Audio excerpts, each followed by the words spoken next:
پیغمبر علیہ السلام د جبرائیل علیہ السلام نه تپوس کوي ای الاعمال افضل لامتی، زما د امت لپاره افضل عمل کوم یو دی چې ته یو عمل نه رسي.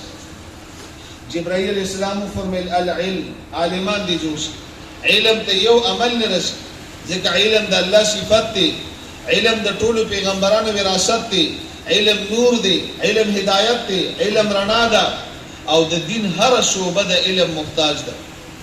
عالمان دي جوړ شي. پیغمبر علیہ السلام تی دوبارہ تپوش کئی ثم ای یا جبریل، اے جبریل دی پس دیم نمبر کم عمل افضل عمل دی، بہترین عمل؟ ہر کس کو عالم نسی جوڑی دی.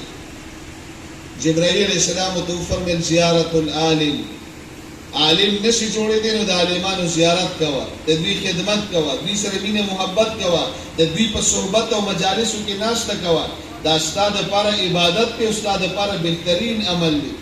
خمس من العبادة، بنزو سجرو تکتل عبادت تی.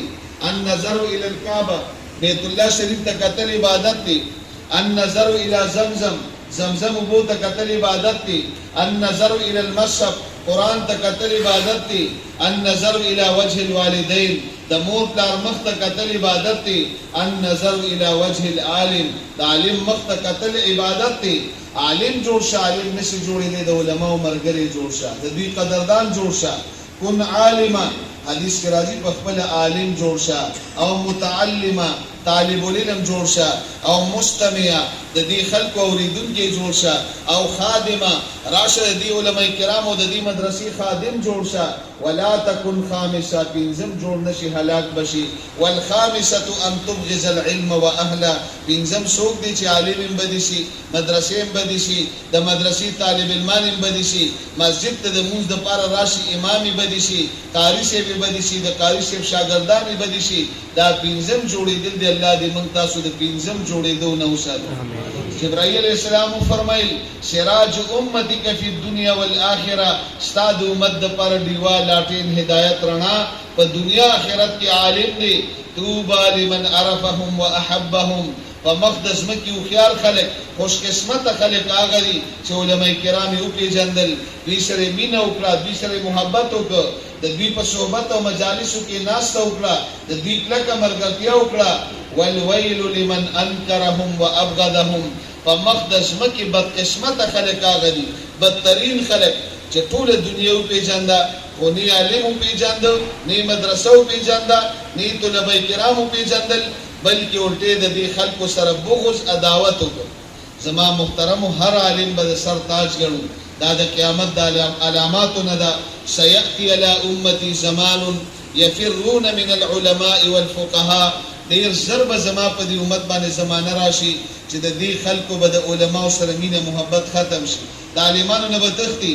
عالم به قال الله قال رسول بیانې، د ژوند مقصد به بیانې، د بچی تربیت به کوي، بچی ته عقیده کوي، عبادات به کوي، معاملات به کوي، اخلاقیات به کوي، معاشرتی زندگی به کوي، او بچی به ستا دپاره صدقه جاریه او د آخرت توښه جوړوي، او ستا دنیا آخرت به ښه کېږي. ستا بچی به ستا دپاره د قیامت په ورځ د شفاعت ذریعه ګرځي، دا د دې عالم په برکت. خو د عام خلکو به د علماو سره مینه ختمه شي، او خلک به د علماو نه تښتي. نو پیغمبر علیہ السلام فرمایل فیبتلیهم الله بثلاث بلیات، په داسې قوم به الله درې قسم عذاب مسلط کی.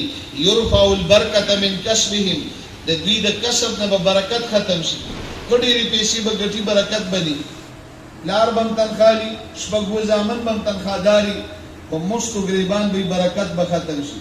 غټ تاجر به، دکاندار به، تجارت نه به برکت ختم شي. غټ زمیندار به، د زمیندارۍ نه به برکت ختم شي، خوشحالي به ختم شي.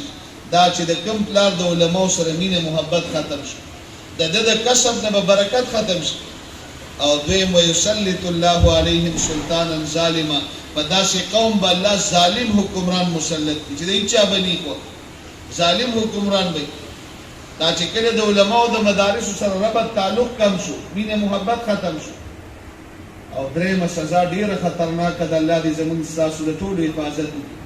ويخرجون من الدنيا بغیر ایمان، چې کوم کس عالمان نه دي خوښ، مدارس نه دي خوښ، طالب علمان یې بدې شي، او مرګ پورې د خپل سینه صفا نه کړه، او د دې خلکو سره مینه محبت شروع نه کړه، او د دې خلکو کلکه ملګرتیا یې ونه کړه، دا سه خلک چې د دنیا نه رخصتيږي ایمان به سلب شي بې ایمانه به د دنیا نه رخصت شي الله دې زموږ تاسو د ټولو حفاظت وکړي